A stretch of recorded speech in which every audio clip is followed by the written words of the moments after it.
Assalamualaikum warahmatullahi wabarakatuh. Waalaikumsalam warahmatullahi wabarakatuh. Alhamdulillahirrahmanirrahim. Nama saya Muhammad Harda, saya dari Brondong, Lamongan, Jawa Timur. Muhammad Harda. Harda. Iya, dari Lamongan, Brondong, Pak. Oh iya, mari Jawa Timur ya. Iya.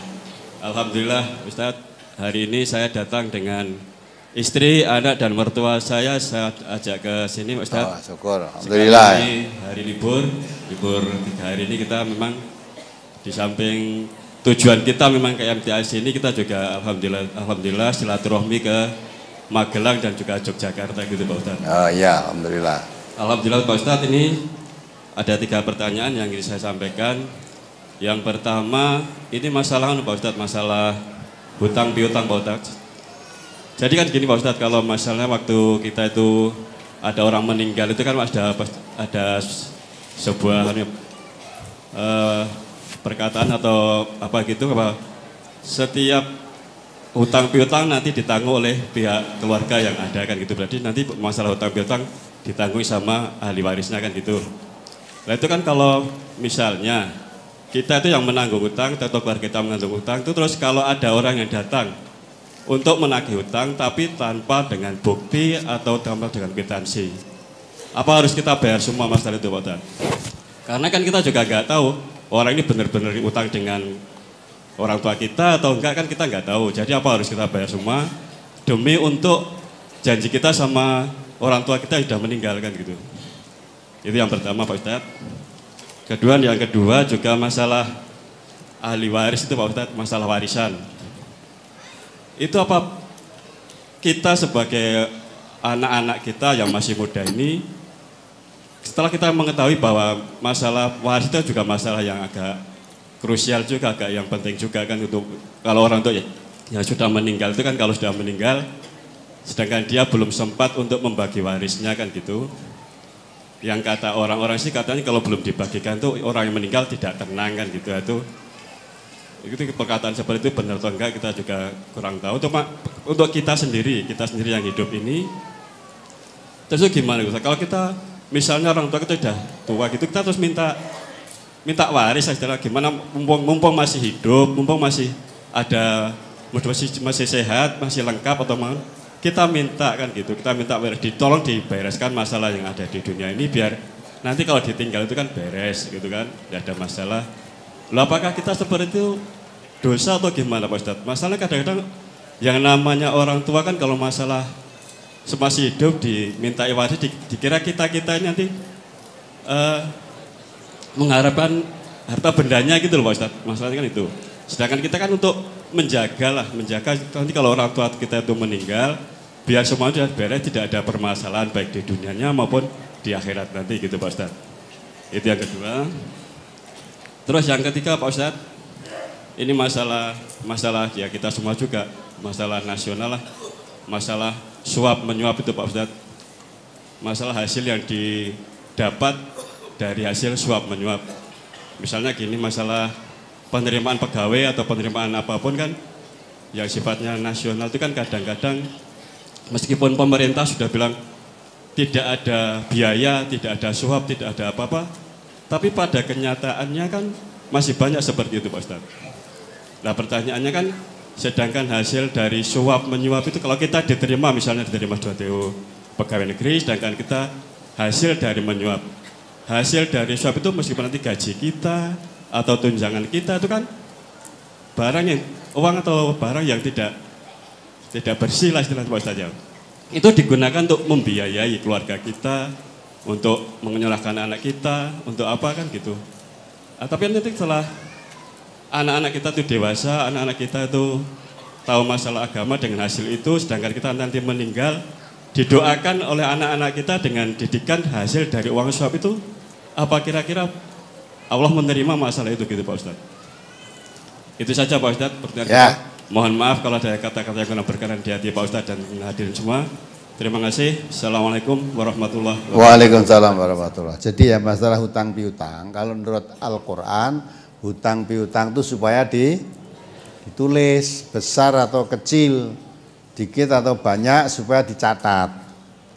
Ya, sehingga kalau nanti yang meninggal nanti keluarganya atau ahli warisnya yang mau nyaur utang tadi, nunjukkan ada bukti bahwa orang tuamu utang pada saya ini sekian, sudah dicicil sekian, itu tidak akan kisruh. Tapi kalau model sekarang yang kadang-kala ya tidak ngutangi barang, ngaku ngutangi, ya repot kamu. Ya harus ada saksi betul kalau ini utang piutang, orang tuanya punya hutang.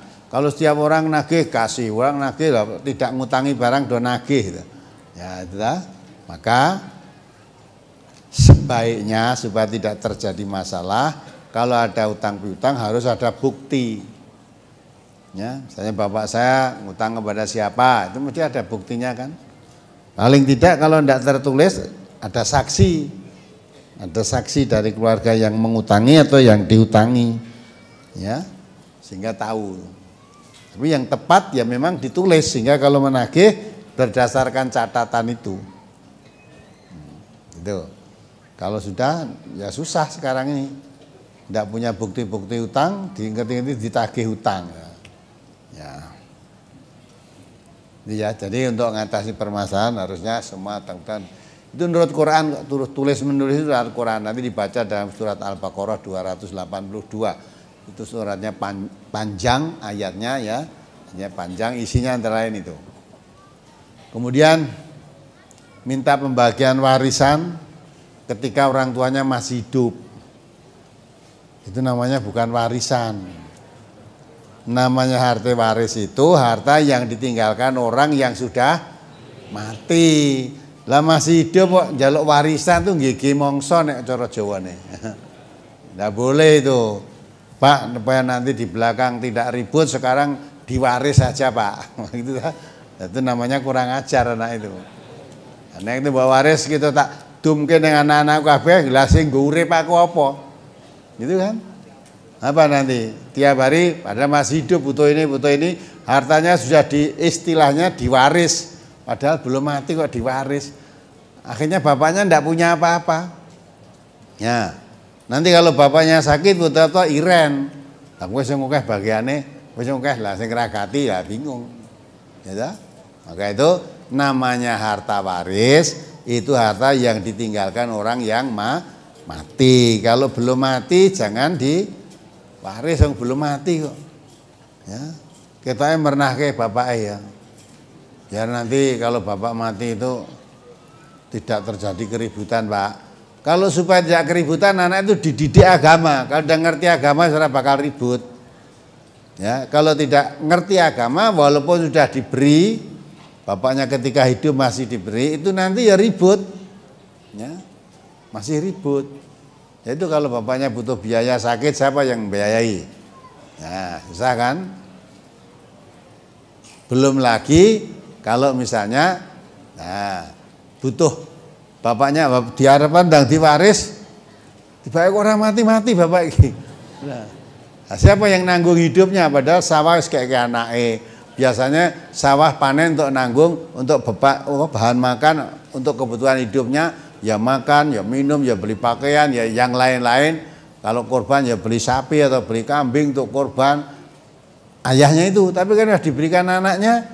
Nah, nanti bapaknya mau korban, bapaknya mau infak, bapaknya mau zakat dan sebagainya, wis tak kayak anakku itu terus piye? Nah, dilalah anaknya orang ngerti agama, udah susah. Maka namanya waris itu kalau bapaknya sudah mati baru diwaris. Kalau masih hidup jangan diwaris. Nah, kalau bapaknya masih hidup diberikan itu namanya bukan warisan, tapi namanya hibah, pemberian. Pemberian kalau diminta, ya kalau diminta bapakmu memberi ya namanya pemberian. Kalau diminta bapakmu nggak boleh ya namanya tidak diberi. Nah itu, nah kalau diwaris tunggu nanti kalau bapak mati. Dilalah orang mati malah sing mati anak sing jaluk mau malah mati sik. Nah, jadi kembali pokoknya namanya warisan itu setelah mati. Kalau belum mati bukan warisan namanya. Kemudian gaji PNS, dia jadi pegawainya tadi dengan suap, gajinya bagaimana? Ya, ar-rosi wal murtasi finnar. Suap menyuap itu dia masuk neraka. Jadi kalau suap menyuap itu dosa. Setelah selesai suap dia menjadi pegawai, dapat gaji. Dia dapat gaji. Oh dia kerja kok. Dibayar karena dia kerja sesuai dengan pekerjaannya digaji, gitu kan? Insya Allah kalau gajinya enggak masalah, asal dia kerja loh. Nah kalau tidak kerja kok dapat gaji ya enggak boleh. Kalau dia memang kerja, rasa dadak dadi PNS akhirnya kerja digaji kok. Kamu jadi buruh apa tadi kerja gaji. Jadi dia menggaji itu karena bekerja. Karena pekerjaannya dilalui, pekerjaannya beres, baik, ya, disiplin, beres, tanggung jawabnya baik juga dapat gaji sak mestine, ya boleh. Tapi yang dia berdosa cara masuknya tadi dengan cara suap, Nah maka itu dipisahkan, ya masuknya dengan cara suap itu jelas dosa. Tapi dia dapat gaji tiap bulan karena kerja, ya, dia dapat kerja. Gajinya tidak masalah, wong kerja. Coba dia terus kerja terus digaji, kerja atau bukan ahlinya sebenarnya tidak bisa kerja terus diangkat dipaksakan untuk jadi pegawai negeri dipaksakan, ya sehingga tidak bisa menangani pekerjaannya dengan baik, malah bekerja pun tidak bisa karena bekerja tidak bisa, mas sering tidak masuk. Nah saya tidak bisa kerja, kesana yang kantor berat suruh ngetik, alah aku tidak bisa ngetik. Modelnya sekarang komputer saya tidak paham. Lalu kamu masuk kantor mau apa? Maksudnya tengok-tengok untuk gaji. Nah itu tidak halal. Tapi kalau dia kerja dengan baik, pekerjaan yang diserahkan pada dirinya juga memang mampu dikerjakan dengan beres, gajinya halal saja. Tapi cara masuknya tadi kamu berdosa. Ya, suap menyuap tadi berdosa.